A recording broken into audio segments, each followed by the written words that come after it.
What's up, you scurvy nerds? It's your lovable host Flaffic as always, and today we're going to be taking a look at something that I've been wanting to talk about for quite a long time on the channel, and that is we're going to take a look at some of the other card games in the space, see what they are doing successfully that One Piece can learn from. Now obviously I'm not going to be covering every game in the space because I'm not sure what we can really glean from Primal or Force of Will, but I'm going to do my best to cover the whole gamut of popular games that are out right now, sans other Bandai games. First off though, I want to forego the big three elephants in the room to talk about three smaller games that I think the Bandai devs can still learn a thing or two from. The first of which is Flesh and Blood. This is a game that I have to constantly be reminded of its existence despite its absolutely meteoric rise to fame just a few years ago. Having never played it, I can't speak too much on it, but from an outsider's perspective, I can see a lot to love in regards to the design of their organized play structure and product releases. Specifically, I want to talk about Flesh and Blood's new product line, Silver Age, which is essentially a bunch of pre-constructed tournament-ready decks for their new Pauper format. For those of you not in the know, Pauper generally refers to formats where only low-rarity cards are allowed, which, for One Piece, is the East Blue lobby on the sim that no one plays. Now, while it's true that the East Blue format is heavily underplayed and underexplored, the new officially supported Eternal format is primed for this kind of product right out of the gate. We don't have a solid idea on what the Eternal format will look like post-rotation, but a complementary product line reprinting rotated leaders with new support would be a fantastic way to launch the format to new and old players alike. Now this is designed as a sort of budget-friendly product for Flesh and Blood, but I think in terms of One Piece it would be better served as a premium product just for the fact that it would be packing in a bunch of reprints from older sets. Now, that's enough of Flesh and Blood, let's get into what our next game can teach us, and that is Riftbound. I'm very much not a League enjoyer, but the few games that I've played of Riftbound have really sold me on the game. It's super fun, and it assumes a different angle than most TCGs, in that it's a point-based objective game and not a battle-based game like Pokémon, MTG, One Piece, and what have you. But what does it have going for it that One Piece doesn't? Well, it's a little too early to say because the game is younger than my infant nephew. Now, I know you guys know that I'm monked up, right? I mean, come on, look at me. I'm pushing 30, baby. The main thing I want to focus on is their dual focus on multiplayer and 1v1 gameplay. Competitive Riftbound is still a 1v1 game, and I think One Piece should absolutely stay the same, but there is a clear-cut, officially supported method to playing Riftbound in a 4-player Commander-esque environment, and I think Bandai should really lean into that for One Piece because the groundwork is already there. So we already have the 4 Emperors format, which was created by the nice fellas over there at Joy Boys TCG, and is a phenomenal way to play, but I think Bandai could take a look at what Riftbound is doing and some of the homework that the Joy Boys have done to sort of mishmash and create their own officially supported multiplayer format. A big part of combining the two that also fits thematically with both Riftbound and One Piece is the idea of champion units. In Riftbound, you have your main leader, but you also have to pick a secondary unit that you can cast whenever you like from its own respective card zone, sort of like a commander in MTG. This would translate perfectly to One Piece, as instead of having a champion unit, you have a vice captain unit. How the rest of the format would function around that, I've got no clue, I'm just spitballing here, but regardless, I think it's a neat idea. So the last mid-shelf game that I want to talk about today is Lorcana, the big D, the mouse's card house that just won't fall over, and while it's a fairly new game, it has the advantage of being lorded over by the largest media corporation in the world, and it rocks a fairly casual player base that by all interactions that I've had with them and accounts from other players that I've talked to, Lorcana players generally tend to be cooler than the other side of the pillow. Don't know what it is, but that's just what I've ran into, and that is precisely what I think they can teach One Piece players. I don't really know much about the game itself as I've never played it, but it's the attitude and general vibe that One Piece needs to ape. This isn't something that Bandai can do overnight or even at all. It's on the player base and content creators to make that shift happen. It's endemic and not something that gets easily remedied. So maybe I'm just really off base here and I've had the luck of meeting the nicer Lorcana players out there, but if those folks are anything to go off of, I maintain that Lorcana's community is a pretty nice bunch, right? See, in the One Piece community, we've got a lot of problems. We've got this problem of people constantly complaining instead of innovating on formats. We've got shitty content creators that love to drama farm and bring bad looks to the community. We've got people who come from other games like Pokémon and Yugioh, or just start in One Piece, who treat the game more like a financial tool than an actual game to be played and enjoyed. But how do we fix that, right? It's tough to say.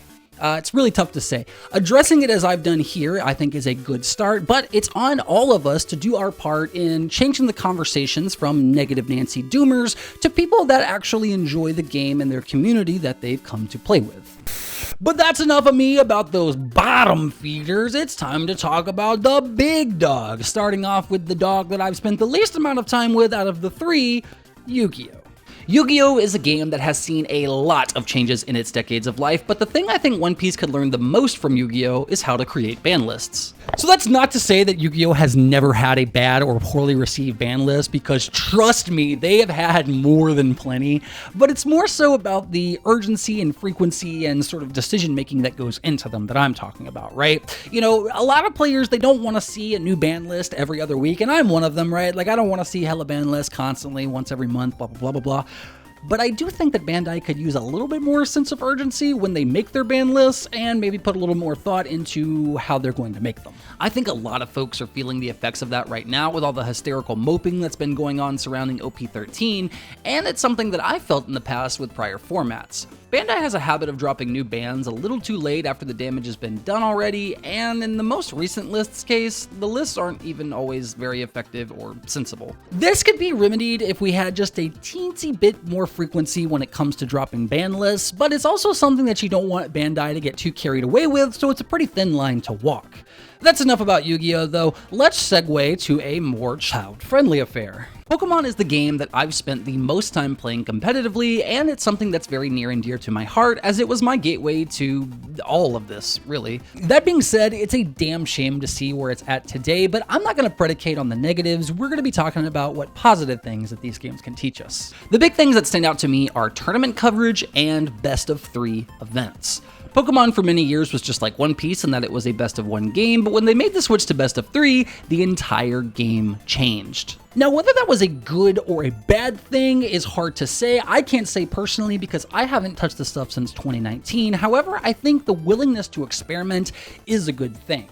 I've gone on record before saying that best of 3 is something that we don't want in One Piece, but I'm just one man, and I think there's a lot of benefits seen by a lot of people with a best of 3 format. So I think it would be worth it to give it a shot, and it might move our game into a more competitive direction. Or it might make it annoying and spiky and awful, I don't know. But about that other thing, tournament coverage, with a capital TC, is something that we need to be more locked in on. Our coverage of events in regards to the reporting of them is all fine and dandy, and I feel like there's a million zillion people in the game already trying to reinvent the wheel in that regard. No shame at all on those folks out there that are making their own websites and apps for tournament coverage and whatnot, but it's the live streams and actual production quality that I think really needs some TLC. Now, obviously, Bandai isn't putting in Pokemon levels of money into their events anytime soon. Hell, you gotta be making Pokemon money in the first place to do that, but a little more attention to their most profitable game would be nice. Better production, more community commentators, advertising across multiple mediums, all of these things are lacking from our game and wouldn't be that hard to implement, one would think. Above all other things in this video, this is the change that I would like to see implemented the most, right? And it would give us a chance at kicking Yu-Gi-Oh out of the big 3 for real. I know some of the guys that do event coverage for YCSs and whatnot, and they're quite literally just some dudes who run their own production company that, Konami hires out on a freelance basis, and they are phenomenal. So doing something similar or hiring a specific team like that would be a breeze for Bandai, and it's a damn shame that they haven't just put that little extra effort in, right? But that's enough of my film school kid ramblings and blah, blah, blah, blah, blah. For those of you who don't care so much about high production quality and live streams that maybe 1,000 people watch, let's move on to our final game and point of discussion, Magic the Gathering. And what Magic has that none of these other games even come close to having is format variety.